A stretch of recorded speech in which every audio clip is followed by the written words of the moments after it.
100 years ago, 101 years ago, there was a mountain club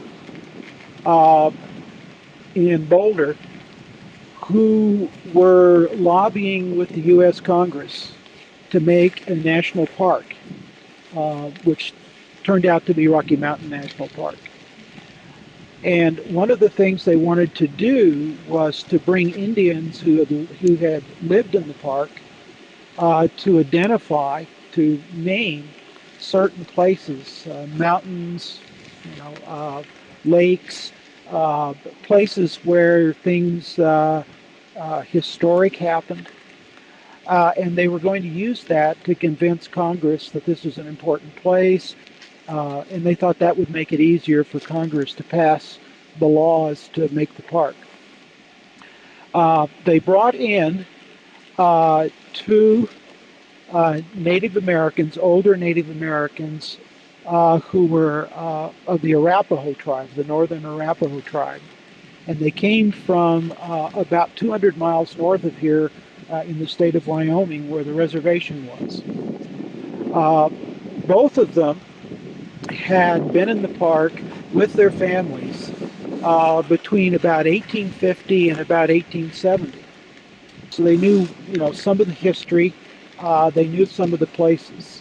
For about 10 days, they rode up into the mountains, across the passes in different parts of the park, and the Indians told about what happened in all these different places. They told them where the trails were. They told them what happened, when they were here in the park. You see three Native Americans. And the three Native Americans, the older gentleman, which would be on the left of the picture, these are the two Arapaho who lived in the park when they were young, either young men or children. The gentleman on the right is the translator from the reservation, and he's actually a cousin of one of the two Arapaho men. A gentleman by the name of Sherman Sage. He was 63 years old in 1914, and Gun Griswold, who was 73 years old at the time. In this picture, you see the group of people that went on the pack trip. On the far left is Oliver Toll, who was kind of in charge. He's the one that wrote the notes that made the book. And then Tom Crispin, immediately to his side, was the interpreter. And then Gun Griswold is a gentleman in the middle. And then Sherman Sage. And I'll talk a little bit about Sherman Sage in a second, because he was really a cool character. He was the young one. He was 63 years old, and he was about 3 or 4 years old when his family came into the park for the summer. Started coming to the park for the summer.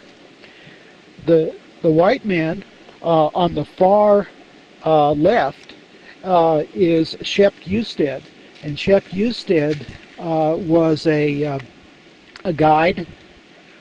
He guided tourists through the park who came up here to go fishing and to ride horses and things. And he knew he'd been here for several years before, and so he knew the park very, very well. He was also what we call a horse wrangler, so he handled horses for people. He was kind of the guy that did the cooking and made sure the tents were up and things like that. And he's very famous because when the park was created, the next year, in 1915, he became part of the park.